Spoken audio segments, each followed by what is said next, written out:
बिस्मिल्लाहिर्रहमानिर्रहीम। कभी कभी जिंदगी ऐसे रंग दिखाती है जो हम सोच भी नहीं सकते। और उस दिन अब्बा को दरवाजे की चौखट पर गुमसुम बैठे देखकर मुझे यकीन हो गया था कि अल्लाह सब की दराज रस्सी जब खींचता है तो अच्छे अच्छों को अपनी गलती पर नादिम होना पड़ता है। और यही हमारे घर में भी होने वाला था। हमारे घराने का ताल्लुक मुतवस्सित तबके से था। हमारे घर कमाने वाला हमारे एक अब्बा और खाने वाले हम 7 लोग थे। अब्बा शहर की किसी फैक्ट्री में सीएनसी मशीन चलाते थे। घर 2 कमरों पर मुश्तमिल था और सहन में एक दरख्त लगा हुआ था। घर में तफरीह के लिए एक रेडियो भी था। 2 कमरों में से एक तो अम्मा अब्बा के लिए था और दूसरे कमरे में हम 5 बहनें आपस में बहुत घुल मिल कर रहती थी। हाँ, लेकिन कभी अरसा दराज में कोई मेहमान आ जाता तो हमें फिर सहन में या अम्मा अब्बा के कमरे में सोना पड़ता और अपना कमरा मेहमान को देना पड़ता। लेकिन फिर भी हमें मज़ा आता क्योंकि अम्मा अब्बा के कमरे में हमारे लिए बहुत तफरीह होती थी, जिसमें सबसे बढ़कर हमारी तफरीह हमारी अम्मा थी, जो कि हमारी मुखलिस और दोस्त थी। हमारे घर की सुबह हर रोज़ शोर शराबे से होती थी। अगर किसी रोज़ सुबह अच्छी हो ही जाए तो हमारे घर की रात की नींद रोने में गुजरती थी। गोया किसी पहर तो मामूल के मुताबिक बदमज़गी ज़रूर होती थी, जिसकी वाहिद वजह थी अब्बा की नफरत भरी बातें।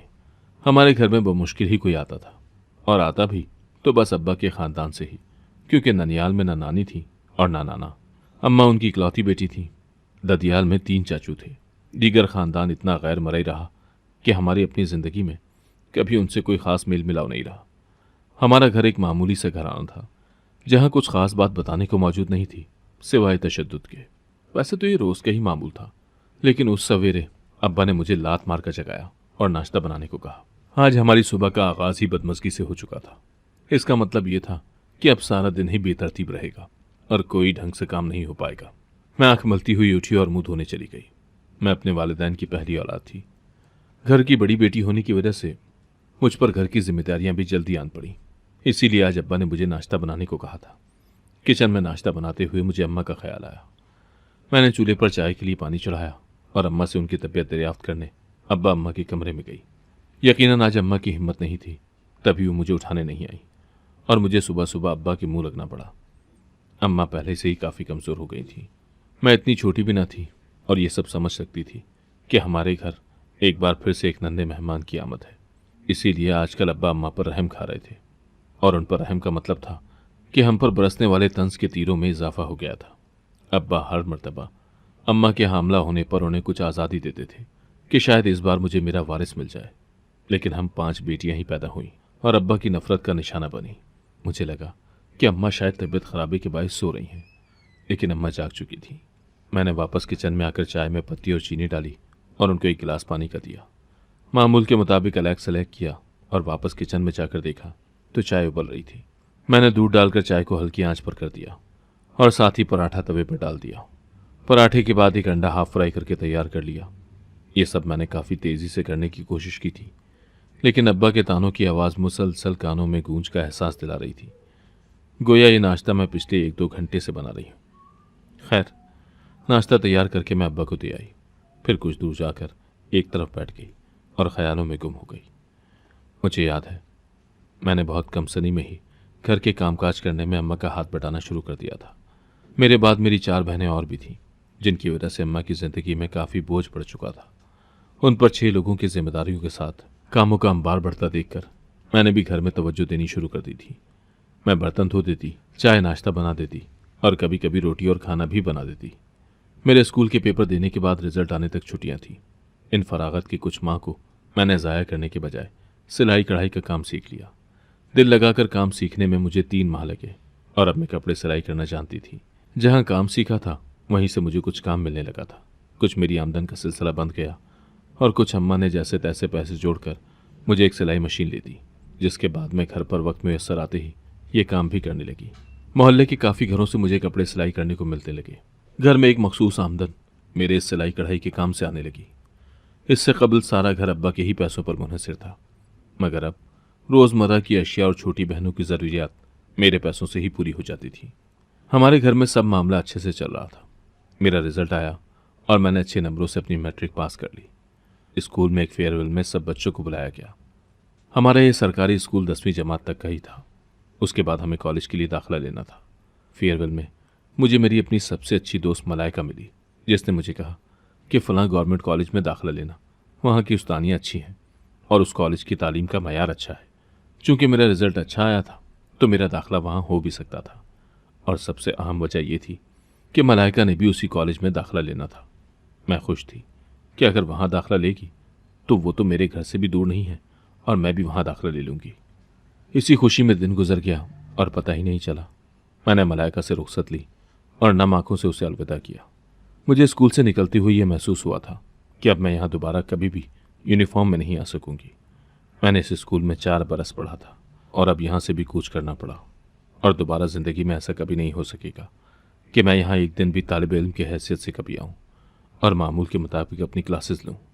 इन सब मिली जुली हुई कैफियत के साथ मेरा दिमाग बहुत से बेतरतीब ख्यालात को तख्लीक कर रहा था।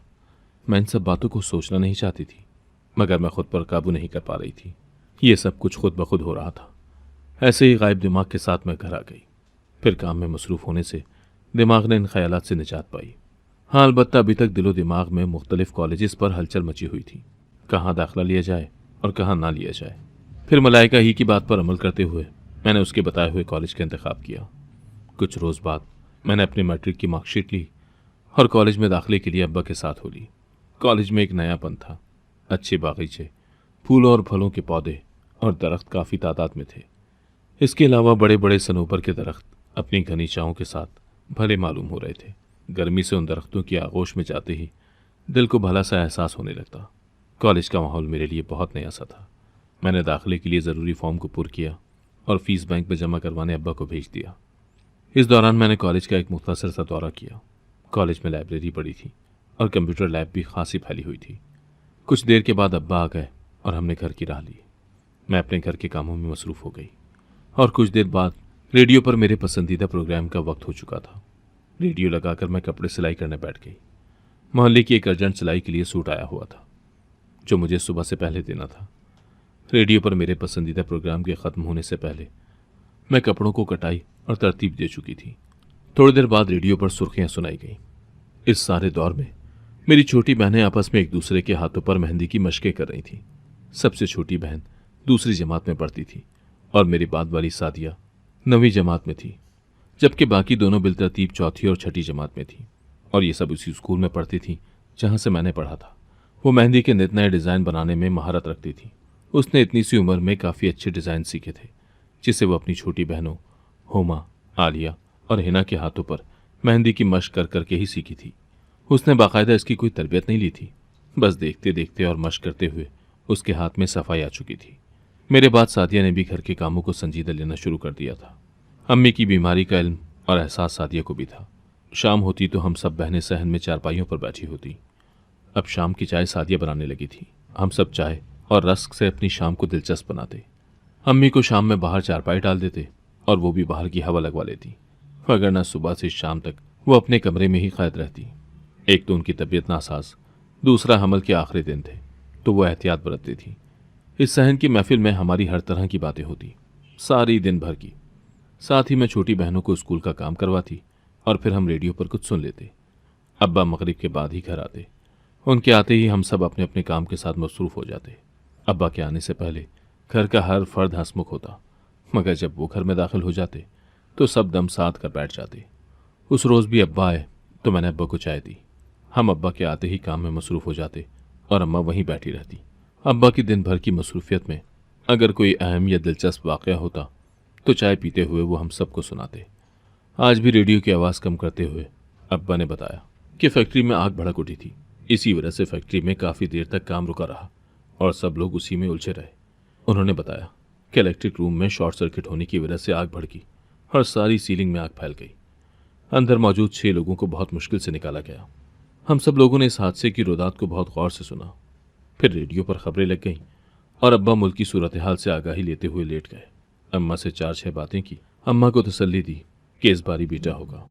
अब्बा वही रिवायती बातें लेकर बैठ गए। हम 5 बहनों की मौजूदगी में वो काफ़ी देर तक बेटी की ख्वाहिशात अम्मा को बताते रहे। हमारे तो दिल कट के रह गए, मगर हमने हंसकर उनकी दुआओं पर आमीन कहा।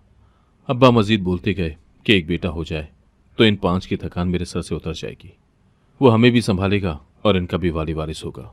मुझे यूं लगा जैसे मेरे दिल पर बहुत सा बोझ रख दिया गया हो। मेरी सांसें भारी होने लगी। मैं वहां से निकलकर किचन की तरफ चली गई। खाने की तैयारी जारी थी और थोड़ी देर में खाना तैयार हो गया।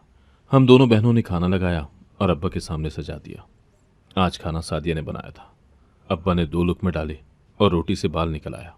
अब्बा ने भड़क कर मुझे कहा कि तेरे से अपने बाल नहीं संभाले जाते, अब क्या मैं ये जहर खाऊं? एक और बाल खाने में दोबारा आया तो सर मुंडवा दूंगा। अब्बा ने काफ़ी कुछ सुनाया और फिर वो गुस्से से थाली को परे फेंक कर उठकर बाहर चले गए। मैं कभी कभी सोचती कि अब्बा हमसे बहुत बेहतर है। उनको गुस्सा आता है तो वो बोल देते हैं, वो अपनी किसी कैफियत को छुपाते नहीं, लेकिन हम लोग कभी भी जाहिर नहीं कर पाते। अब्बा जब अम्मा पर चिल्लाते हैं मुझे उन पर गुस्सा आता है, मगर मैं हमेशा अपने एहसासात को खुद तक महदूद रखती। उन्हें कुछ नहीं कह पाती। ना वो जगह छोड़कर जाती, ना घर से बाहर कदम निकालकर अपने दिमाग को किसी और रुख करने की हिम्मत कर सकती। मैं बस कुड़ सकती थी। अब्बा के गुस्से से घर के सब लोग सहम गए थे।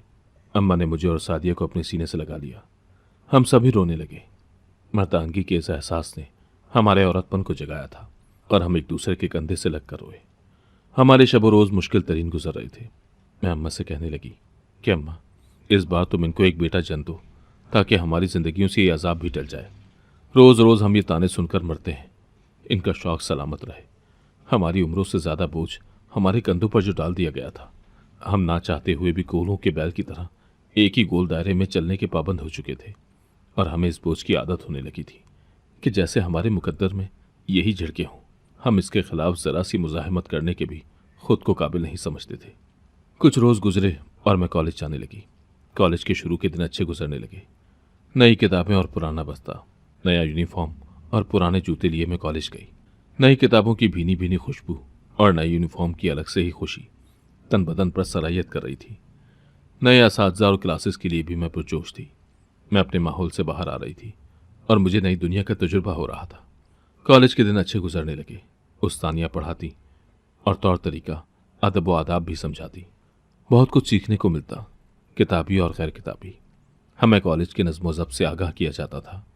यहाँ स्कूल से ज़रा मुख्तलिफ था। यहाँ गलती होने पर सज़ा के तौर पर पैसों का जुर्माना होता था। अगर छुट्टियाँ होंगी या आपके पास आपका स्टूडेंट कार्ड नहीं है तो आपको भारी जुर्माना होगा। इसके साथ एक ही गलती को बार बार दोहराने पर आपका नाम मुअत्तल भी किया जा सकता है। इस सब खौफ व हरास में कॉलेज का निज़ाम अच्छा चल रहा था। ये सब 1 माह में मामूल पर आने लगा और अब ये नाम निहाद सज़ा फ़कत पानी का बुलबुला लगने लगी। मैंने बहुत कोशिश की, दीगर डिपार्टमेंट को भी छाना, मगर मेरी दोस्त मलाइका मुझे कहीं नजर नहीं आई। मेरे लिए काफ़ी हैरत का सबब हुआ। मैंने तहैया कर लिया कि मैं छुट्टी के दिन किसी वक्त मलाइका के घर जाऊंगी, क्योंकि उसके बगैर मुझे कॉलेज में एक खालीपन महसूस होने लगा था, जैसे मेरी यहाँ पहचान ही ना हो। उसके होने से ही मेरी पहचान हो पाएगी। मुझे कॉलेज से दिलचस्पी हो गई थी, मगर अपनायत का एहसास नहीं हो रहा था। न ही मैं किसी से करीब हो पा रही थी। यहाँ आने वाली लड़कियाँ या तो स्कूल की दोस्तें थीं या फिर पड़ोस में रहती थीं। मुझे शिद्दत से अकेलेपन का एहसास हुआ कि क्लास में सबसे अलग थलग मैं ही बैठी होती हूँ। इतवार की शाम को मैं अम्मा को बताकर मलाइका के यहाँ चली गई थी। मलाइका ने मुझे गर्मजोशी से रिसीव किया। उसके बाद उसके कमरे में जाकर बैठ गए। फिर जब बातों का दौर चला तो मैंने उससे गिला कर दिया कि तुमने कॉलेज कब से आना है, मेरा ज़रा जी नहीं लग रहा। मलाइका ने फ़ौरन इनकार कर दिया। उसने कहा कि उसके वालिद की पोस्टिंग दूसरे शहर हो गई है और मैं कॉलेज वहीं जाकर दाखिला लूँगी। अब खुदा मालूम कि कब वापसी हो या कभी भी ना हो। मुझे ये सुनकर ताज्जुब हुआ और बहुत बुरा भी लगा, मगर मैं चुप रही और मुस्कुराती उसे देखती रही। मलाइका ने मजीद बताया कि वो लोग हफ्ते भर में शिफ्ट भी हो जाएंगे। मलाइका ने मुझे कहा कि अच्छा हुआ कि तुम मुझे मिलने आ गई हो, वगरना मैं तो इस मसरूफियत में तुमसे मिले बगैर ही चली जाती और न जाने फिर जिंदगी में कभी मुलाकात होगी भी या नहीं। उसकी बातें सुनकर मेरा दिल डूबता हुआ महसूस हुआ। ज़रा देर में उसकी वालदा हमें चाय और पकौड़े दे गई। हमने मिलकर चाय पी और पकौड़े खाए। उसके बाद मैंने रुखसत चाही। मेरी एक ही सहेली थी जिस पर मैं आसाबी तौर पर मुनहसर करती थी। वो साथ होती तो मेरे लिए बहुत तकवीत होती। मुझे ऐसा लगता कि वो साथ हो तो मैं कोई भी फैसला ले सकती हूँ। किसी भी किस्म के हालात से दो चार हो जाती तो मुझे कभी तंगी का सामना न करना पड़ता, मगर अब यूं अचानक वो चाह रही थी। खैर, कॉलेज में अकेले रहने के लिए अब बादल नाखास्ता मैं तैयार हो ही गई थी कि अब जैसे तैसे वक्त गुजारना ही है। हफ्ता गुजर गया और मलाइका चली गई। मेरी और उसकी आखिरी मुलाकात वही थी जो मैं इतवार की शाम उससे मिलकर आई थी। मैं जिंदगी के मामूलात में मसरूफ़ हो गई। एक रात मेरे कानों से अब्बा के चिल्लाने की आवाज़ टकराई। मैं रात के पिछले पहर उठी और खिड़की से झांकते हुए देखा। अब्बा बहुत गुस्से में था और अम्मा को सख्त तंबीह कर रहे थे कि इस बार लड़का होना चाहिए वगरना तुम अपनी ये 5 बोझ की टोकरियां अपने साथ लेकर कहीं भी चली जाना। मेरे पांव तले से जमीन निकल गई थी। अब्बा ने मजीद कहा कि बेटा होना चाहिए, हर हाल में औलादे नरीना मेरी किस्मत में लिखा है, मगर तुम ही बेटों से बांझ हो। मैं दूसरी शादी कर लूंगा, तुम पर सौतन ला बिठाऊंगा अगर बेटी की पैदाइश ना हुई। ये सब सुनकर मैं अम्मा के हौसले की रोती आंखों से दाद देने लगी कि उनके सब्र की क्या इंतहा है, इस कदर बातें कौन सहता है। मगर मैं समझ सकती हूँ कि वो हमारे लिए ये सब सुन रही थी। घर का माहौल बदस्तूर रहा। अब्बा का मिजाज बहुत खराब रहने लगा। इसी बहाने उन्होंने सोचा कि काम से जरा छुट्टी लेकर माहौल को बदला जाए। चंद रोज बाद अब्बा अपने भाई के यहाँ दूसरे शहर गए हुए थे। सवेरे से वो घर से रुखसत लेकर निकल गए थे। मैं भी तैयारी मुकम्मल करके कॉलेज जाने से कबल अम्मा को एक नज़र देखने आई तो अम्मा की तबीयत बिगड़ चुकी थी। मैं इस हालत से दो चार थी कि मुझे बेबसी महसूस होने लगी। जल्दी से मैंने पड़ोस से मदद तलब की और रक्षा लिए ही अम्मा को अस्पताल लेकर आ गई। ज़रा सी साथ गुजरी थी कि अम्मा को दाखिल कर लिया गया था। मैं और बड़ोसन मासी, जो मुझसे कपड़े सिलाई करवाती थी, अस्पताल में रहे। उनका बड़ा बेटा भी हमारे साथ पेश पेश था।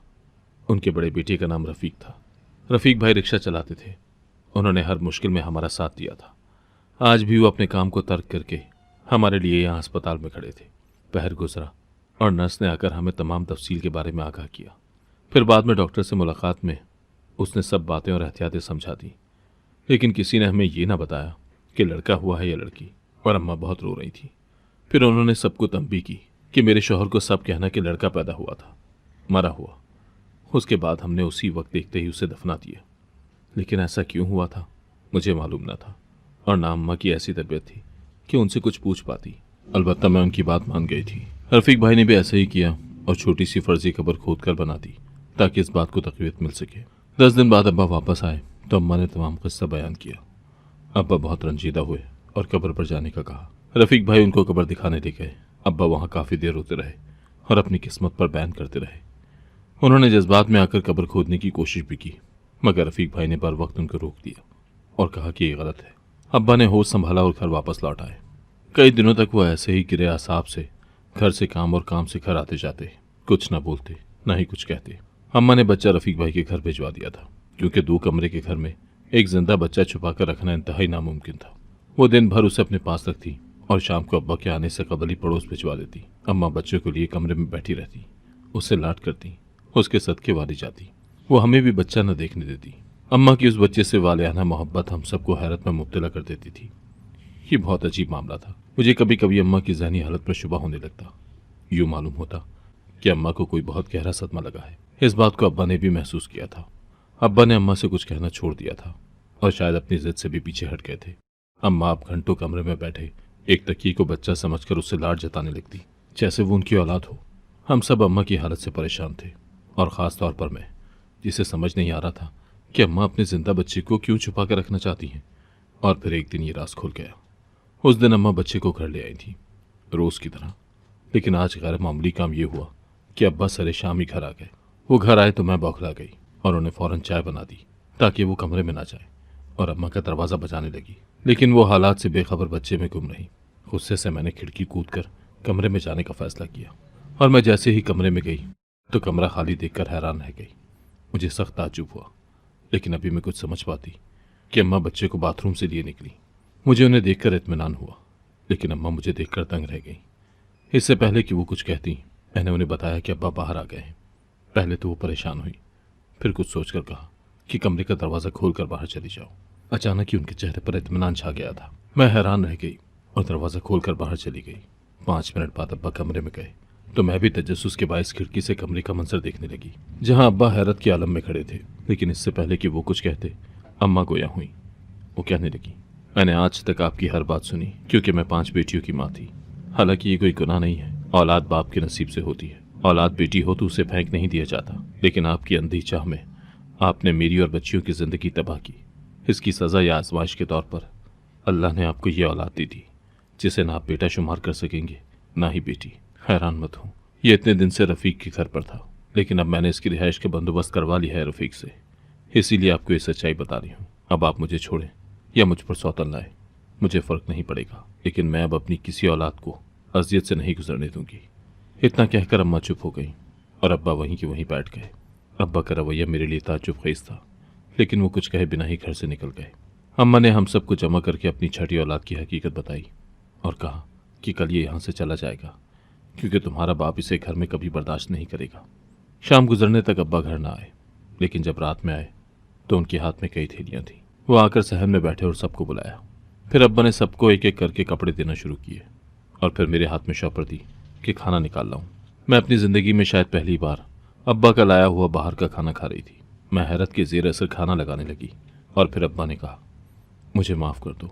हम सब अब्बा की बात सुनकर हैरत में पड़ गए, पर अब्बा कहने लगे, मैं अपने बचपन से यही देखता आया हूँ कि जिसके बेटे हों उसकी इज्जत है। हम भी सिर्फ भाई थे घर में, तो अब्बा की इज्जत थी और चचा की बेटियां थी, सब उन्हें हिकारत की नज़र से देखते थे। इसीलिए मेरा जहन वही बना रहा। लेकिन अब मुझे तुम्हारी अम्मा की बातों से एहसास हुआ है कि औलाद का नेक होना ज़रूरी है सिर्फ, और अब मैं तुम सबका ख्याल रखूंगा। और आज का खाना और ये तोहफे मेरी माजरत समझकर कबूल कर लो। हम सबकी आंखों में ये सुनकर तशक्कुर के आंसू आ गए कि आखिरकार अब्बा का एहसास हो गया और अब हमारी जिंदगी पुरसुकून गुजरेगी। अगर आपको आज की कहानी पसंद आई है तो वीडियो को जरूर लाइक कीजिएगा और अपने दोस्तों के साथ भी शेयर कीजिएगा। और हाँ, अगर आपने अभी तक हमारा चैनल सब्सक्राइब नहीं किया तो जरूर सब्सक्राइब करें। मिलते हैं कल एक नई और दिलचस्प कहानी के साथ। अल्लाह हाफिज।